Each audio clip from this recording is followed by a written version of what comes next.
Good evening বন্ধুরা, আমি আবারও চলে এলাম নতুন একটা রেসিপির সঙ্গে। আজ আমি আপনাদের সঙ্গে শেয়ার করব রাঁধুনি ফোড়ন দিয়ে রুই মাছের ঝোল। এখানে কয়েকটা আলু আমি কেটে নিচ্ছি মাছের ঝোলে ইউজ করার জন্য। মাছের ঝোলে যেমন আলু ইউজ করা হয় সেভাবেই আমি কেটে নেব। আলুর খোসাটা আমি ছাড়িয়ে নিলাম, এরপর এইভাবে কেটে আবারও লম্বা লম্বা করে ফালি করে নিলাম। এইভাবে কয়েকটা আলু আমি কেটে নেব।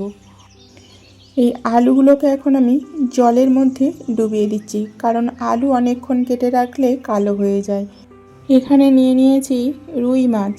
রুই মাছের মধ্যে এখন দিয়ে দিলাম পরিমিত লবণ, পরিমিত হলুদ আর অল্প একটুখানি ঝাল লঙ্কার গুঁড়ো। এরপর এই মাছের পিসগুলোতে মশলাগুলো মেখে নিলাম। যদি একটু সময় ধরে রাখা হয় তাহলে মশলাগুলো অ্যাবজর্ব করে যায়, মাছটা বেশি টেস্টি হয়। এখানে আমি কড়াই বসিয়ে দিলাম উনানে। কড়াইটা খুব ভালোভাবে গরম হলে দিয়ে দিলাম সরিষার তেল। তেলটা অল্প একটু ছড়িয়ে দিলাম যাতে মাছ আটকে না যায়। তারপর তেলটা ধোঁয়া ওঠা গরম হলে দিয়ে দিলাম মাছের পিসগুলো। মিডিয়াম আঁচে ভাজতে হবে যাতে জ্বলেও না যায় আর কম ভাজাও না হয়।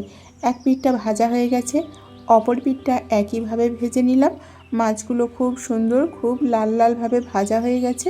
এখন আমি তুলে নিচ্ছি। মাছগুলো ভাজার পরেও কিন্তু বেশ অনেকটাই তেল এক্সেস আছে। ওই এক্সেস তেলের মধ্যেই আমি এখন দিয়ে দেব কয়েকটা পটল। পটলগুলো যেভাবে তরকারি রান্নার জন্য কাটা হয় বা খোসা ছাড়ানো হয় সেভাবেই করা হয়েছে। দেখুন হালকা হালকা করে খোসা আছে। খোসাটা যদি ভাজার মতো পুরোপুরি রাখা হয় তাহলে শক্ত শক্ত হয়, আর পুরোপুরি ছাড়িয়ে দিলে একদমই নেতিয়ে যায়। সেই কারণে আমরা এইভাবেই খোসা ছাড়িয়ে থাকি তরকারির জন্য। তো পটলগুলো আমার লাল লাল করে ভাজা হয়ে গেছে। এখন আমি যতটা সম্ভব তেলটা ঝরিয়ে ঝরিয়ে পটলগুলোকে তুলে নিচ্ছি। এরপরেও কিন্তু অল্প একটু তেল এক্সেস আছে। ওই তেলের মধ্যেই এখন আমি আলুগুলো দিয়ে দেব। আলুগুলো দিয়ে নাড়াচাড়া করে ভেজে নেব। এখানে বেশি তেলের প্রয়োজন নেই, কারণ আলুগুলো যে খুব ভাজা হবে এমনটা নয়, জাস্ট কাঁচা ভাবটা চলে যাবে। ঝোলে দিলে কাঁচা কাঁচা না লাগে এই রকমটাই ভাজা হবে। তো বেশ কিছুক্ষণ নাড়াচাড়া করার পর দেখেই বোঝা যাবে আলুর কালারটা উপর থেকে হালকা হালকা চেঞ্জ হয়ে আসবে। তখন আমি আলুগুলোকে তুলে নেব। আলুগুলো আমার ভাজা হয়ে গেছে দেখতেই পাচ্ছেন। এখন আমি আলুগুলোকে তুলে নিচ্ছি। একবার তেল দিয়ে মাছ ভাজা হলো, পটল ভাজা হলো, সঙ্গে আলুও ভাজা হয়ে গেল। আলু ভাজার পরে কিন্তু খুব সামান্য পরিমাণেই তেল এক্সেস আছে।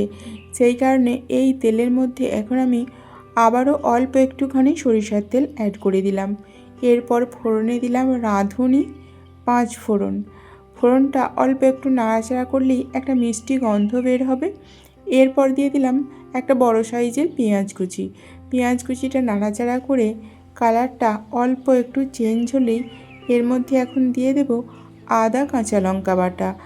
আদা কাঁচা লঙ্কা বাটার পর যাতে তেল না ছিটে যায় সেই কারণে গুঁড়ো মশলাগুলো অ্যাড করে দিয়ে দিলাম হলুদ গুঁড়ো, এরপরে দিলাম লঙ্কার গুঁড়ো, এখন দিচ্ছি জিরা গুঁড়ো, এরপরে দিলাম ধনিয়া গুঁড়ো।